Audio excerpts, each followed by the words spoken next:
Olá, meu nome é Guilherme Sacomano Nasser, sou professor de Direito Tributário e nesse bloco nós estamos vendo impostos em espécie.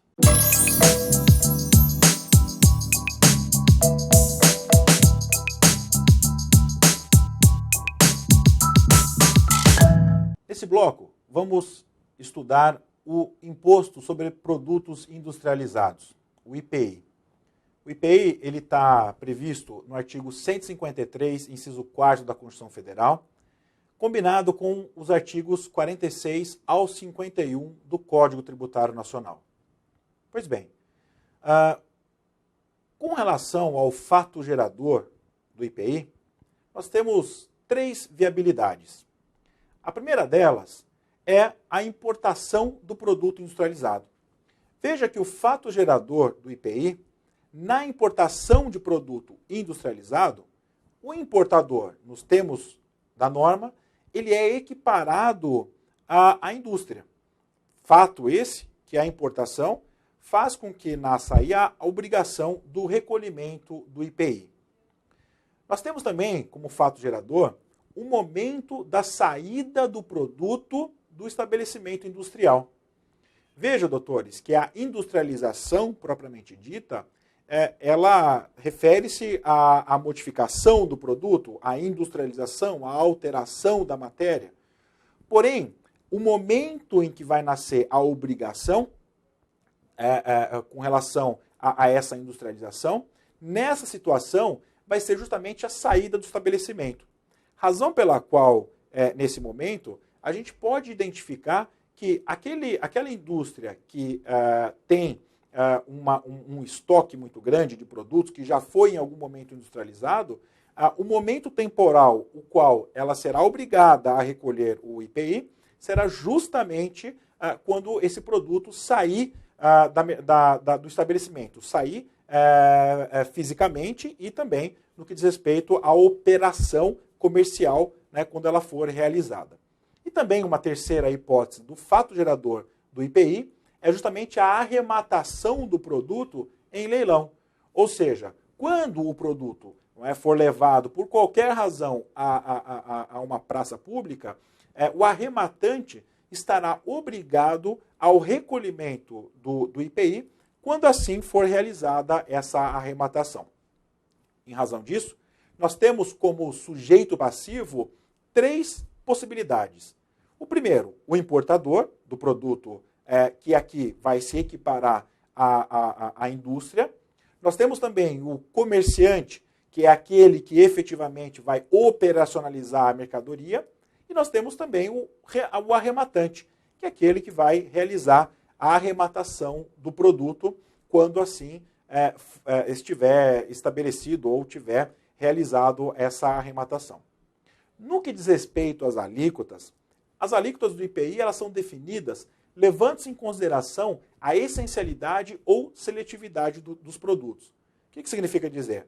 Que nós temos alíquotas variáveis, levando-se em consideração o produto propriamente dito. Para cada operação, para cada produto, nós vamos ter uma alíquota, seja ela maior, seja ela menor. Pois bem, com relação à base de cálculo, nós temos três viabilidades. Primeira, para produtos nacionais, a base de cálculo será o valor da operação de saída. Ou seja, o valor da realização, da comercialização, será levado em consideração para o cálculo do pagamento do IPI. Quando o fruto for a arrematação, o produto arrematado, o preço, a base de cálculo, será levado em consideração o valor propriamente da arrematação.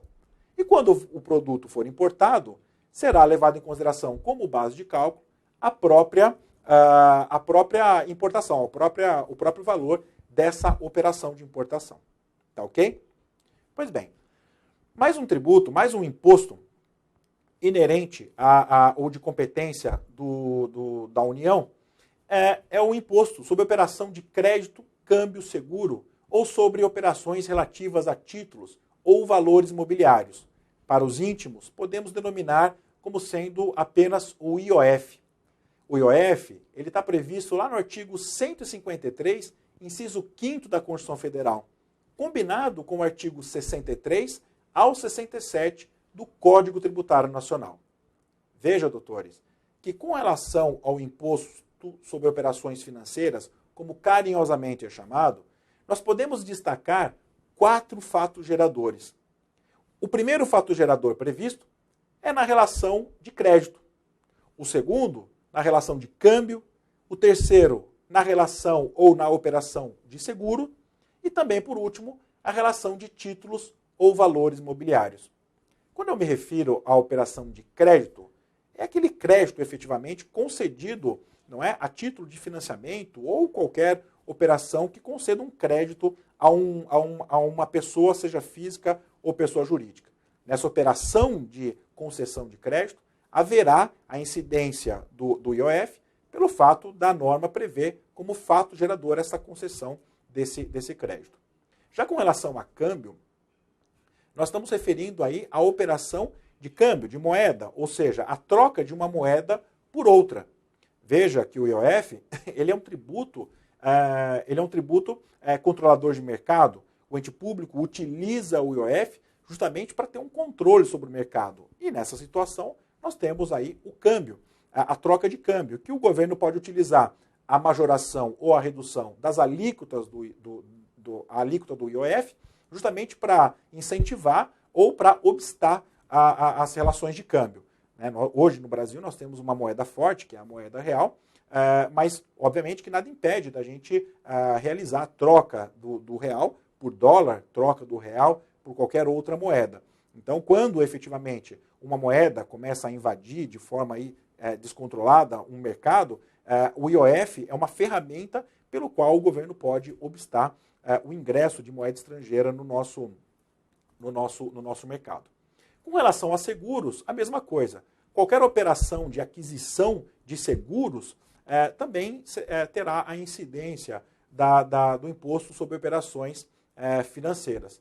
E por último, nós temos, como fato gerador, a operação de títulos ou valores mobiliários, ou seja, compra e venda de ações. Na compra e venda de ações, doutores, nós temos aí, efetivamente, a incidência do IOF por ser considerada essa operação como uma operação financeira. Tá ok? Pois bem, já com relação ao sujeito passivo do IOF, nós temos como sendo a parte da operação, o sujeito que realiza a operação, que é o beneficiário, seja o beneficiário do crédito, seja o beneficiário da operação de câmbio, seja o beneficiário da operação de seguro, seja o beneficiário da participação da operação de compra e venda de títulos e valores mobiliários. Porém, doutores, é importante destacar que o recolhimento, veja, não o sujeito passivo, que na verdade nós temos o sujeito passivo como uma pessoa física ou jurídica que realiza a operação de crédito, câmbio, seguro ou títulos ou valores mobiliários, porém o recolhimento será realizado pela instituição que viabiliza o crédito, a instituição que viabiliza a operação de câmbio, a instituição que viabiliza a operação de seguro e a instituição que viabiliza a operação de títulos ou valores mobiliários, significando que o beneficiário do crédito, câmbio, seguro ou títulos e valores mobiliários, ele não vai se deslocar não vai se deslocar ao banco, não vai realizar o recolhimento físico desse tributo. Sim, ele que paga, mas quem realiza o ato físico ou o ato de recolhimento é justamente a instituição que assim viabiliza essa operação. Tá ok? Quando eu digo, quando nós nos referimos à questão de alíquotas, elas podem variar, doutores, em conformidade com cada operação. Quando eu falo aí a operação de crédito, nós temos alíquotas máximas, não é? Que hoje está em 1,5%. Quando eu falo em operação de câmbio, a alíquota máxima que pode ser cobrada é a alíquota de 25%. Com relação às operações de seguros, a alíquota máxima é de 25% também. E de títulos e valores mobiliários, nós temos como alíquotas máximas a alíquota de 1,5%. Pois bem, quando nos referimos à base de cálculo do IOF, nas operações de crédito, nós podemos considerar como sendo a base de cálculo da operação de crédito o montante da operação, assim como nós consideramos base de cálculo das operações de câmbio também o montante da operação. Já com relação aos seguros, a base de cálculo para ser realizado o recolhimento do IOF será levado em consideração o montante do prêmio pago. O que é o prêmio? O prêmio é justamente o valor que se paga pela aquisição desse serviço, pelo serviço de seguro.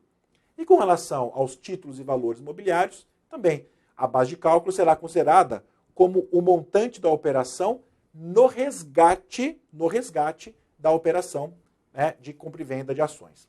Tá ok?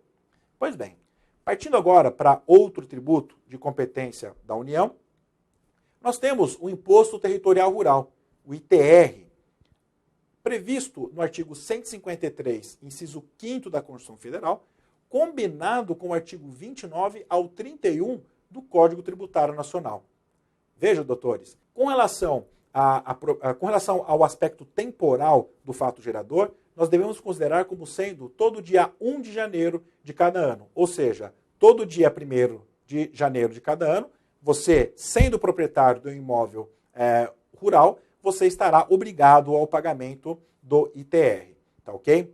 Pois bem, com relação agora às alíquotas aplicadas ao Imposto Territorial Rural, nós temos que as alíquotas são progressivas, levando-se em consideração o uso da terra. Olha que interessante.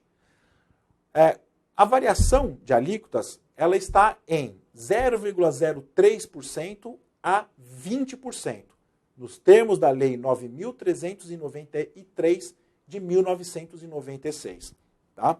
Então, significa dizer que quanto mais eu uso a terra, em consideração ao percentual de uso da terra, menor será a alíquota do ITR.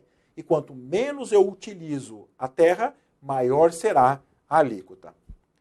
Quando eu me refiro ao sujeito passivo do ITR, nós podemos considerar como sendo o proprietário, podemos considerar como o titular de domínio útil e também o possuidor. Com relação ao proprietário, nós temos como sendo o titular de direito. Quando nos referimos ao titular do domínio útil, não é? Nós temos aí a questão do usufruto. E com relação ao possuidor, trata-se daquele contribuinte que exerça de fato, os poderes de proprietário. Aquele que utiliza a terra, aquele que usa a terra como se dele fosse. Tá ok? Neste bloco, ficamos por aqui e espero encontrar vocês no próximo. Até mais.